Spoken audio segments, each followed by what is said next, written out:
It looks like we are live now on both. Sir. We got some people liking the live too. I love to see it. There we go. Now that we got this going, we should be able to see who is liking the live. We appreciate it. Might be It's you. me, bro. But hey, we do have 2 people in here, so appreciate it all. We have 5 people in here. Sir. Thank you guys so much for joining the live, and thank you guys for also joining the YouTube live as well. Look at that. We are 2-1 today. So hopefully, we're trying out the TikTok for the first time. We just got granted it about 2 weeks ago, and we finally figured out how to, I guess, do it. So here we are. And I got the comments over here. So if you want to comment anything on TikTok, go right ahead. If you want to comment anything on YouTube, we got it right here. And we also got it. Jack's on it too. So, but Ready to go? yeah, we can get going whenever you're ready, bro. All right. So we've got to talk about the most popping thing right now, March Madness. Okay. Right. We got to talk about. Let's just talk about our thoughts on how it's been this year and some of the legacies. Like, not to jump too much into it, but I'm going to talk about Tom Izzo here. Yeah. A little bit. Give my thoughts about his. Some people around here call him, the King of March, stuff like that. Yep. But but that's for later topics. So Okay. But yeah. So far, the teams left are 1 seed Florida, 1 seed Duke, 1 seed Houston, and 1 seed Auburn. That is All right. 4 1 seeds. That's the second time this has ever happened. Yeah, since 2008. That was Russell Westbrook was in college. That was the last time this happened. That's a while So, to be honest, that's a while ago, That's and tough to predict. That's a lot of bracket kickers. yeah, that is. I mean, clicking all the 1 seeds, most of the, I guess, like, not casuals, I want to say, but like most people that fill out the bracket just quickly, they just instantly click, and then they click all the 1 seeds because they're just the higher seed. Yeah, I mean that's something a casual would do, but that actually worked this year. Yeah, it actually. My bracket got busted big time. I had Clemson in the Final Four. They got eliminated first round. Yep. I had St. John's going to the Final Four. They lost in the round of 32. Yeah. I'm trying to remember. I had Michigan State going to the Final Four. They got eliminated in the Elite Eight. Yeah. And then I had Duke. No, I had Akron, bro. You had Akron? It was actually Duke, though. Oh, yeah, that's right. But yeah, on that stream, So I got one team left in my Final Four. Yeah. Bracket's all busted. Jeez. Yeah, that's not good. But, yeah, no, so how's your bracket been? Did it get busted as well? Not good. I did have Florida.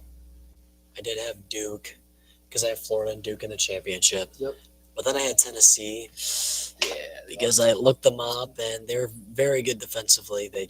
Houston just absolutely ran through them. I think they could have beat a team like Auburn. I think they were outmatched against Houston. I think they could have taken a team like Auburn. Yeah, Houston just had too much offense for them. Auburn had a straight cakewalk to the Final Four, in my opinion. Yeah. Michigan State, not a great 2 seed, in my opinion. Michigan, they're all right, but yeah, Michigan was just. And then any of the other teams didn't even put up a contest. Yeah, and then Alabama State. Creighton. Yeah, I liked Creighton, but then they just were not a good. They did not get a good bid. Yeah, because Creighton ran through Louisville, and I was like, oh wow, there's gonna be a good competition the second, and then just Auburn just pulled away, and that was Michigan State's troubles all year, was that they would put themselves in a hole, and then they dig themselves out of it. Yeah. But Auburn, like a good team like that, once you run into those good teams, once they put you away, they're gonna really put you away. So yeah, that's just ultimately the thing that Auburn does best. I'd say out of all these teams left in the Final Four, they can finish games. Yeah. They may not get up by 20 early on and just hold it. They'll have a tight game like they did with Michigan State. Tight games early on, but then they'll finish way better. With 7 minutes left, Michigan was up by 8, and they finished. They won, and Michigan played bad. Yeah. They completely had a 16-point swing. So, yeah, I mean, that's the thing I think that Auburn is better than all the 1 seed teams currently because they finish games. Yeah, that's true. And another team that we have to talk about because they are historically amazing is Duke. Yeah. I mean, Duke is top 5 offense, top 5 defensively, and they got the player of the nation now. Cooper Flagg. He was just named it today. Cooper Flagg. Man, that kid is ridiculous. Thank you everybody for joining the live though on TikTok. This is our first time doing it, so we're hoping it's successful. But thank you for joining. Yeah, I think Duke, their problem might be is them being young, particularly young, because Yep. their best players are all, 1 to 2 year players really, and their best players are freshmen.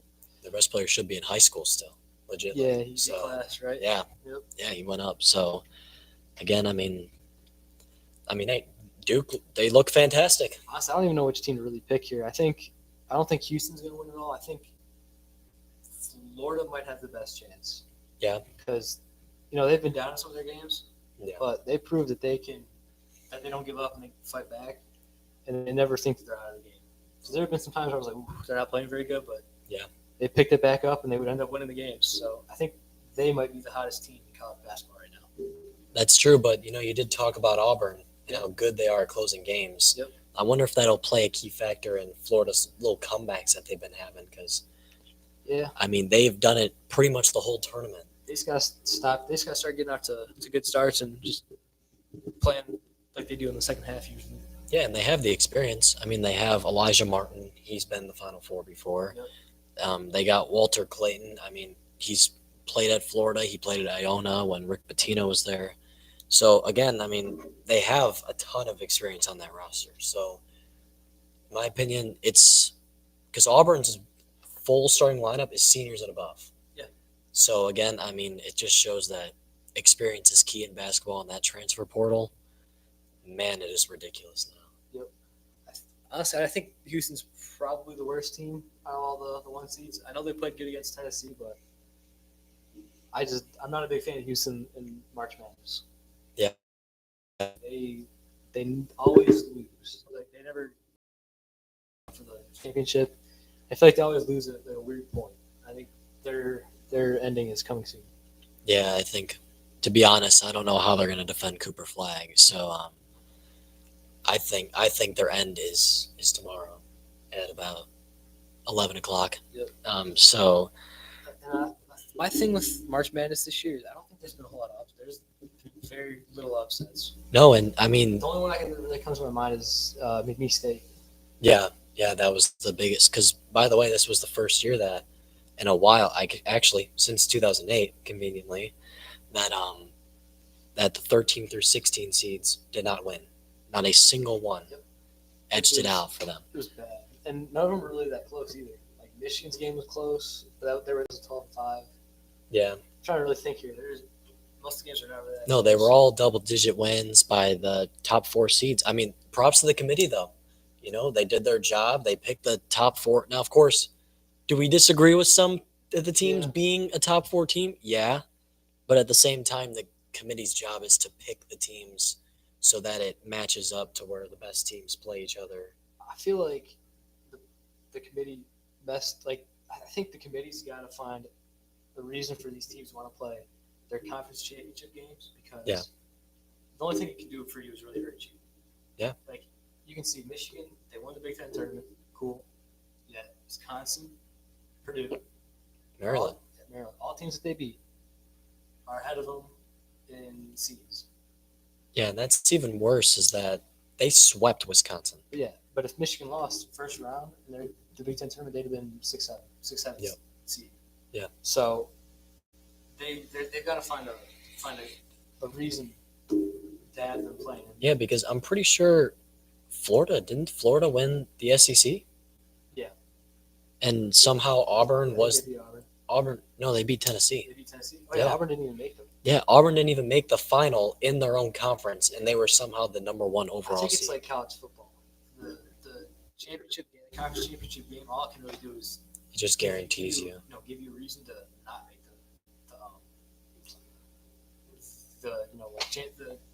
for the basketball to be the tournament and for football be the college football playoffs. Yeah. Because the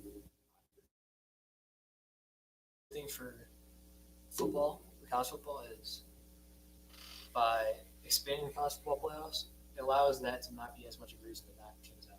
Yeah, exactly. You find it that because I remember one year when it was the first, it was the last year of the four. It was not the last year, the second last year. USC was the fourth seed, they're the fourth spot, and then they lost their conference championship to Utah. Yep. And then Ohio State got it over them. Yep. And they didn't even play in the conference championship game. So I think for most of these teams, it's literally, do they even want to be in the conference championship game? It's giving the committee a reason to not have them in. Exactly. I think it's stupid. Yeah. So I think they got to really reward teams for winning conference championships instead of just not doing anything for it. Yeah, they got to really find a balance for sure.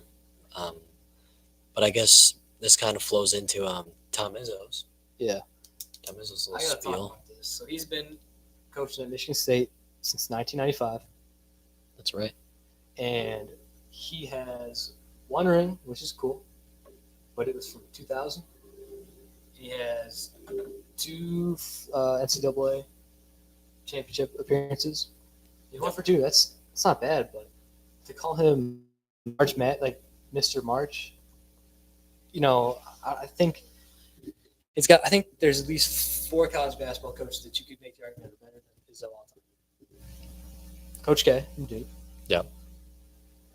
Bobby Knight from Indiana. Dean Smith from UNC. Mhm. And you can make arguments for other guys that I mean, even like Roy Williams I was about to say, Roy Williams. from UNC too. You could make plenty of arguments because he's been there for 30 years, has 1 ring. And even, Calipari too. Yeah. There's some guys that are, I mean, legit. Now, of course, Calipari doesn't get the March label because he chokes in March. Yep. But, I mean, there's a lot of legendary coaches, and to, I guess, pick out Izzo just because he's the oldest and the most I'm experienced. not picking him up for that. It's just the fact that I feel like most other coaches, if they don't have any success since 2001 in terms of making it to the championship game, and you're considered a basketball school and have done it before, you've got this crazy reputation. Because there have been some years when, I mean, it's to type them up that much. And to be honest, Izzo's falling behind in that portal too. Yeah, he's not keeping up. He's not He's adapting. not, because, I mean, you literally let your junior point guard, team captain, walk away. Trey Holloman literally entered the transfer portal. That is, I mean, how do you let that go away? Like, I mean, that's just horrible. And I think he's got to figure out how to really keep guys and then get guys from the transfer portal, because you can't keep up in this modern day of the transfer portal with just getting high school recruits. Yeah. You really can't unless you're Duke getting 4 or 5 stars. Yeah, I mean, Duke's literally only getting 5 stars now. Like, you'll see, last year I think they got 4 or 5 stars, and that was it. And all those guys are rotational players, because 5 stars now are like, they play a year, they do a lot for your program, and then they're gone. They're in the NBA. So it's really just finding, I guess, the balance, because again, it's going to be tough because Izzo is an absolute legend in the game. Yeah, when I say that he's overrated, I'm not saying he's a bad coach. He's definitely a great coach. No, he's a great coach. He's got a lot of success. It's just the fact that the 2000 championship is getting more and more farther away. Exactly. It's getting more and more in the rearview window. It's the rearview mirror. Yeah. So I think you can't keep just using the same. He's got the 2000 ring Yeah. over and over and over again, because it's irrelevant to a certain point. Exactly. Think about recent success, what the future is looking like. And I don't know if it's exactly gonna. I don't think the future for Izzo is exactly gonna be a ring, in my opinion. I don't think he's gonna win another. No, because you even look at his roster coming back to next year. I mean, there's a lot of guys that are graduating. Jay Akins is gone. Holloman is in the portal. Richardson is going to the draft. Probably. No chance he comes If I back. put my money, he'd probably. I mean, he's a lottery pick, so he'd be most guys stupid. don't. He'd be stupid to come back. Yeah, most guys don't come back when they hear the lottery. Yeah, when they hear, I mean, literally a top 14 draft pick. I mean, Cole Carr's coming back, but as you saw, he's kind kind of just athletic out there. They let him shoot the ball. Yep. He's good at defense and he's good at dunking, but he's kind of an offensive liability to a certain extent.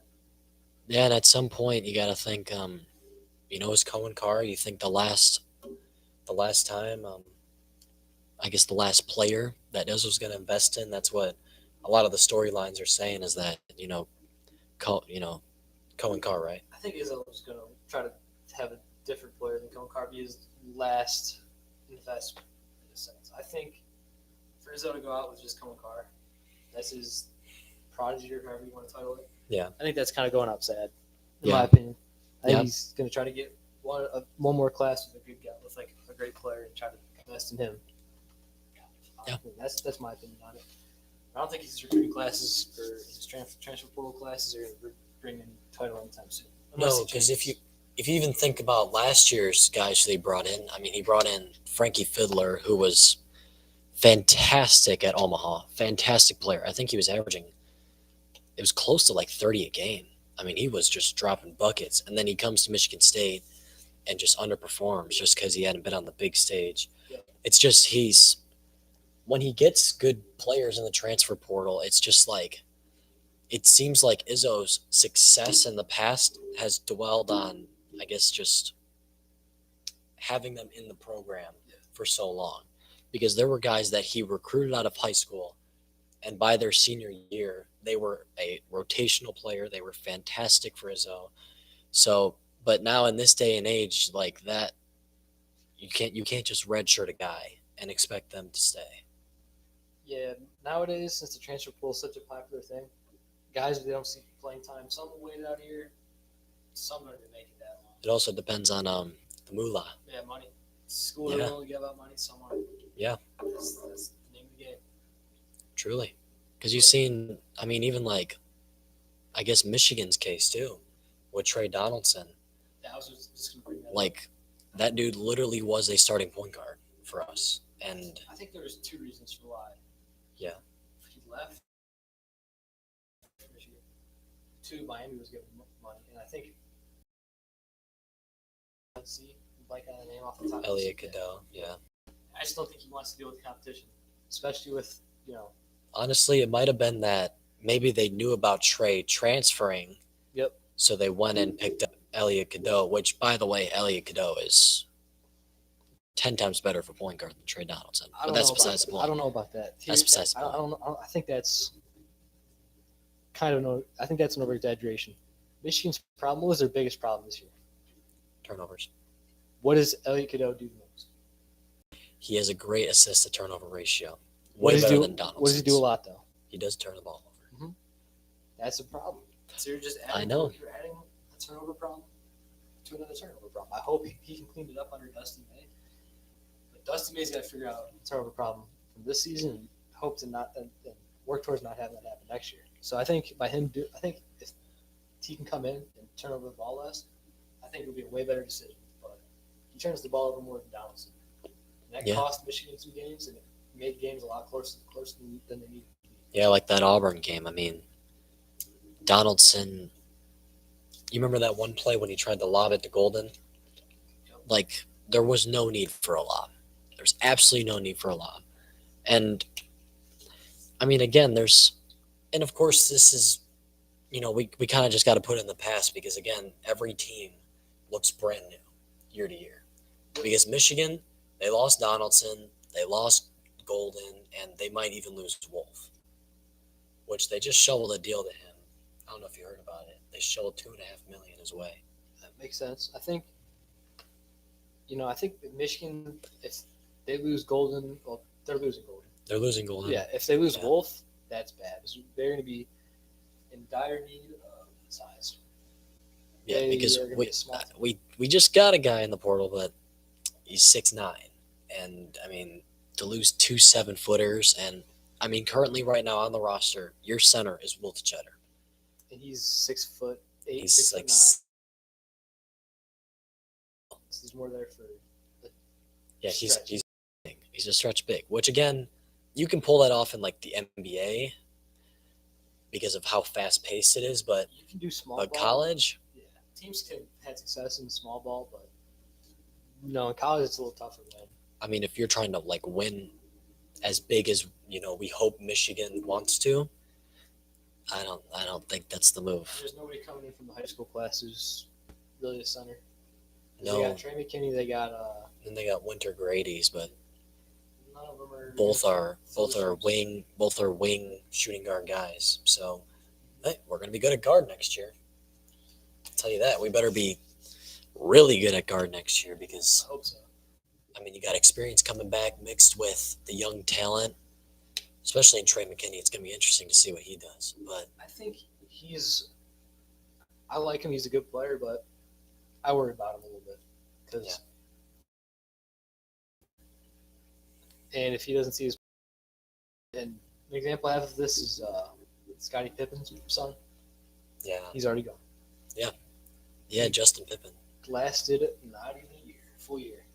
Now the thing is too is I guess the difference between those two, I mean, Is wasn't a that full Trey starter is last a- time, but well, yeah, Trey's also a juggernaut for like scoring.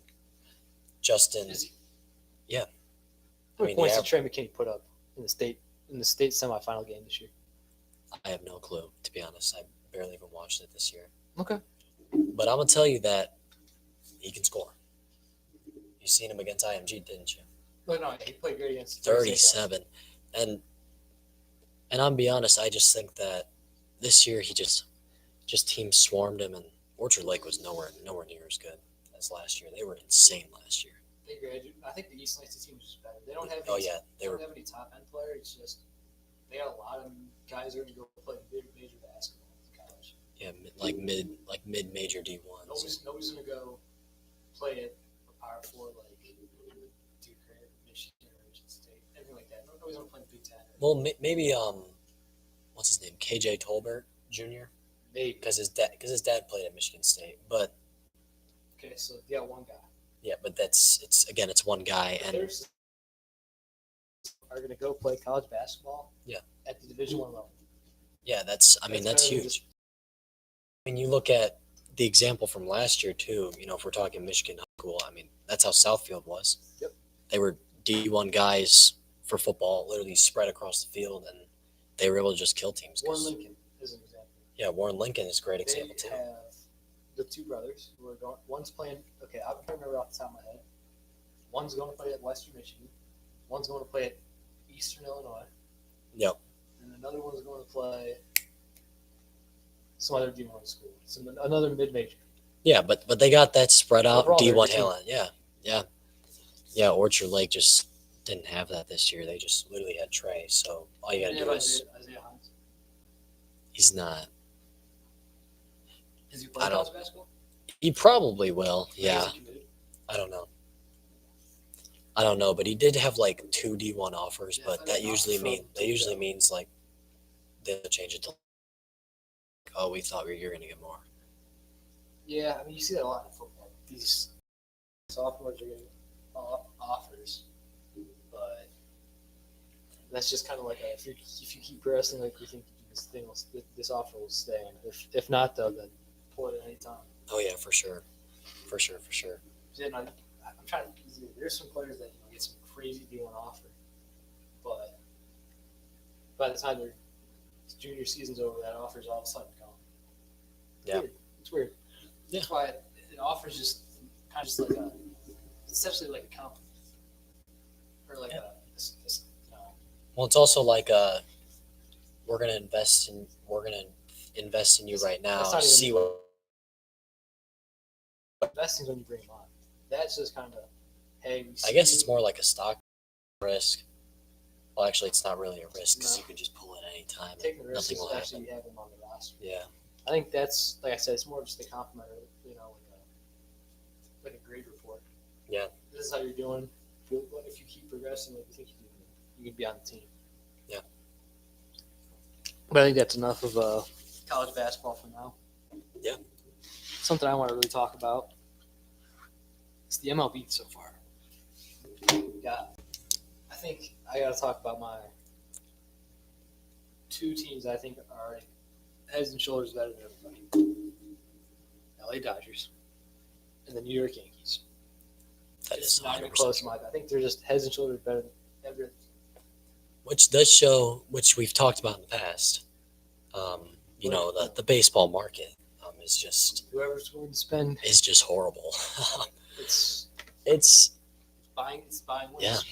Yeah. Shout out Moneyball, but Yeah. yeah. You look at the Dodgers. They got how can you afford? This is any other market this can't have. Shohei Ohtani, Mookie Betts, Clayton Kershaw. I know he's not as good as he used to be. Still got that big contract. Yeah. Got dude, that entire pitching staff is crazy. Yeah. I remember the starting pitcher for the Asian guy. Their entire pitching staff's loaded. Oh, yeah. I also remember they just signed Hernandez from free agency. He's a big contract. Yeah, I mean they just literally have everybody. Like their role players or their guys who aren't even that great up there. Like Max Muncy, he's still getting good money. All these guys are getting crazy amounts of money. None of them are going to have to take any, pay cuts like in other sports, like football. You see that a lot. No players are going to have to do that. They all just get paid. Yeah, exactly. Same thing with the Yankees. Judge, alone is crazy. Giancarlo Stanton, he's not as good as he used to be. Still, got that big contract. Jazz Chisholm, big contract. Garrett Cole, big contract. That's just a little bit of it. So, you really look around, you're like, it's just between those teams for who's going to win. Well, Cody Bellinger as well for the Yankees. I mean, the list goes on, man. I mean, those two teams, that's crazy. It's insane. It is insane. Something I want to touch on for the Yankees is the torpedo bats that are breaking crazy news for the league. To start off the year, the first 3 at bats, 3 pitches, 3 home runs. Back to back to back on the first 3 pitches of the first game of the season. That is crazy. That is in a 3-game series, 30 runs scored. They had a 20-run game, a 2-run game, and an 8-run game. In the 8-run game, the 2-run game, they pitched good. They played amazing, hitting wise. Yeah. They literally were smashing everything.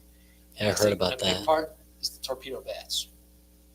That's breaking a win in the MLB and making other teams buy it. Order it in. Milwaukee Brewers are on that train buying torpedo bats. So I think torpedo bats are going to, make its way throughout all of MLB. And I think the MLB is going to have an interesting thing to do about them come this offseason. I know we're already talking about the offseason, but the MLB is going to have to ban it, allow it, or limit it. Something along those lines. Because it's literally changing the game. The balls are juiced. The bats are changing. I mean, everything's in the hitter's advantage. Yeah. So what my question is to the MLB is how can they create the game to help the pitchers out just a little bit? Because the batters are getting all the advantages. The pitchers are way behind technologically, in my opinion. Yeah. Because there's not a whole lot. The sticky stuff. That pitchers were using a few years ago that got banned. Yep. So there's no advantage there. So they can't exactly increase their spin rate. So it's an interesting thing. It's an interesting argument in my opinion.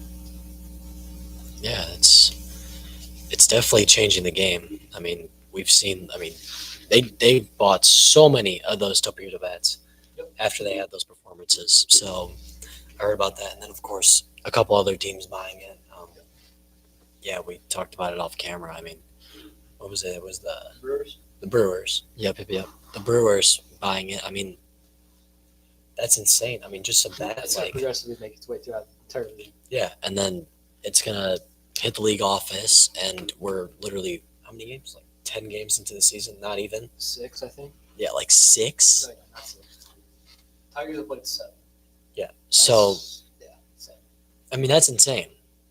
I mean, 7 games in, and there's and keep in mind, there's 162. There is 155 games to go. And if these torpedo bats are going to, I mean, maybe they'll make the games entertaining. Yeah. But at the same time, it's going to be tough for pitchers, man. Oh, yeah, 100%. You're going to see the ERAs fly up. It's going to be dangerous to a certain point for pitchers because the reason that they don't have limited bats in the MLB is it's dangerous because they can mash the ball for how hard the ball is being thrown, how hard the professionals can really hit it. It could be a dangerous thing if you see a pitcher get hit. Yeah. By a ball going back at them. But I think the MLB overall, I think is really making the game more interesting. Over the past few years, they've had the pitch clock has sped up the games. Yep. Almost an hour. It's better for viewership and fans to attend. Yeah, that's insane. And I like that part. Something I don't like about the MLB though is they have this thing where you can challenge balls and strikes now. I think it takes away from the game. Yeah, like bad officiating sucks, but you kind of need that in the game. All the things that would be reversed if there's a call reverse would be too much to think of. I mean, so you got to really think about it here. If we're just going to use technology for everything, what's the point of having umpires? That's true. So it's either, you got to pick your poison there. Which one do you want? Bad umpiring, but still. Is there a way that they could do it like the NBA? You think? Because the NBA, or maybe it's college. I don't know, but the NBA has it to where it's like under 2 minutes, like everything's reviewable. I think that's actually college because I've seen a lot of March Madness, but it's like under 2 minutes, like everything's reviewable, like everything. I think if you did that, then it would completely defeat the purpose of the pitch clock. Okay. That's why I don't agree with it. That's another reason why I don't agree with it. It would affect the time of the game. If everybody disagrees with a ball or a strike, shoot. I mean, that could literally be every pitch. You think? Yeah. And umpires make mistakes a lot. Most of them make a lot of mistakes. So it's kind of a pick your poison thing here thing. Like, I think in order to keep the viewership up in baseball and instead of declining, you gotta take that out. Yeah. Because it takes a while to review and it's just like a pause every time, and it's gonna keep fans uninterested. Yeah, so especially if they go to commercial for almost every single one too. It doesn't take that long, but like it's just the constant stops in the game. Yeah. It's almost as if the pitchers are able to like do what they used to before the pitch clock. Yeah. So like take their time. Yeah. Sweep up their mound. Nowadays the batters stay in the batter's box. Pitchers stay on the mound, get right back on the mound when they get their ball back, and then go right back to it. Yeah. So I think that's a great thing. Yeah, they play baseball. Oh, we got a yo in the chat. Yo, what's going on? RMKDD. Y'all do song requests? We do not play songs on here, but I guess what are you trying to say by that? Like do song requests? Like you saying to play it? Or yeah, sorry about that. We don't play music just because of copyright purposes. Oh, my friend made a song. Hey, I mean, if you send the song, I mean, we could listen to it and I guess make it. Yeah, we can for sure hear it. We can for sure hear it. For sure. Because I guess, I mean, as long as your friend doesn't copyright strike us, we'll be fine. I guess I'm pretty sure TikTok has copyrighted a couple of our videos in the past. They've gotten us on a review a couple times before like the video actually goes out. So but hey, if you send over the song name, we'll definitely listen to it right after, bro. I promise you that. All right, but yeah, that's enough for the MLB. I think just to quickly talk about the NHL. Stanley Cup's coming up. Mm-hmm. My Rangers aren't exactly playing great, but they are in the hunt for the playoffs. Red Wings are kind of out of it. I think you got to talk about what the Red Wings and Rangers should do going forward. I think Red Wings got to clear house. They got to make a lot of changes. They're a 1-2 line team, and their third and fourth lines suck. They completely lose the games. And I think that's a problem. They got to change something up. They got to try to get more depth instead of just star power. They don't even have a crazy star power as well. They got to get a better overall team. I think you got to do that in the draft, of course, but they got to make a move for free agency. Yeah, because they're not in good shape to make the playoffs. I'm pretty sure, right? Yeah, no. They're not going to make the playoffs. They're not going to make the playoffs. Yeah.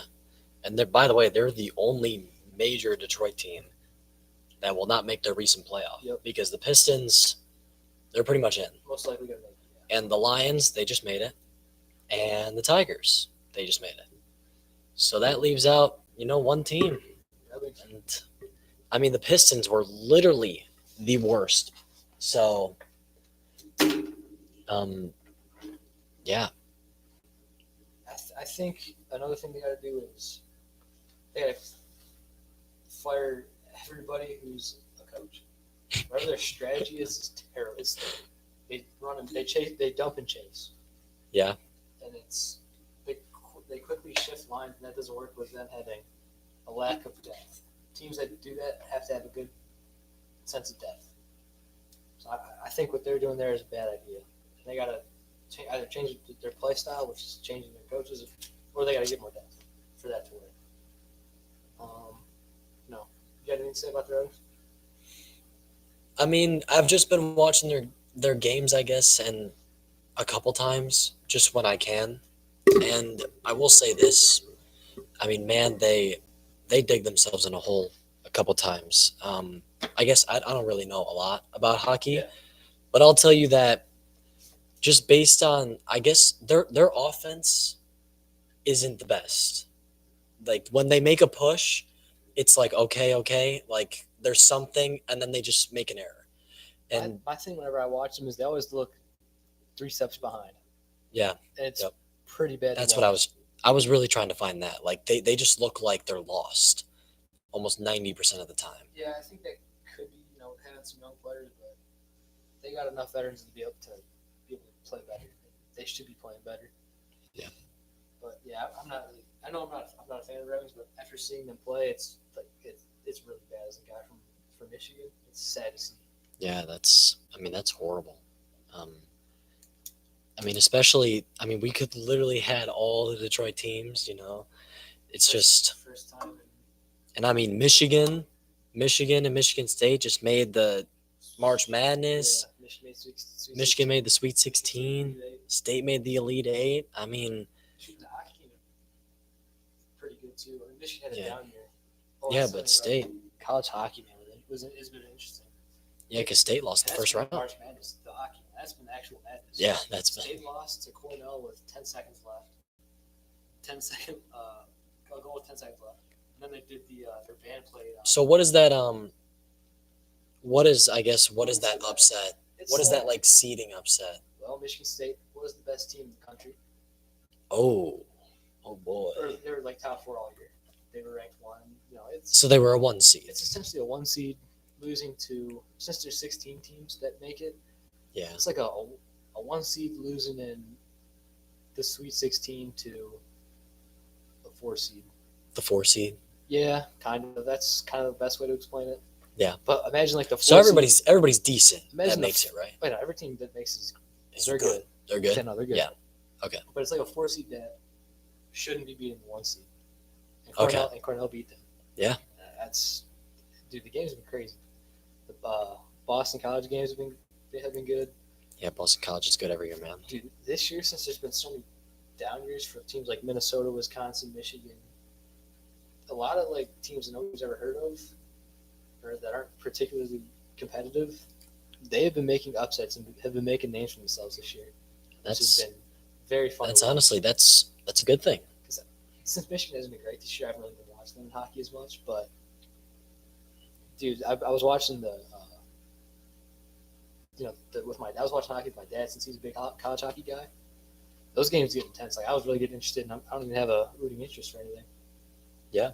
So yeah, I think that has been the true March Madness. It's just sad that hockey isn't as popular as basketball, because that would make headlines. Yeah. So I mean, yeah, that's my stance on college hockey as well.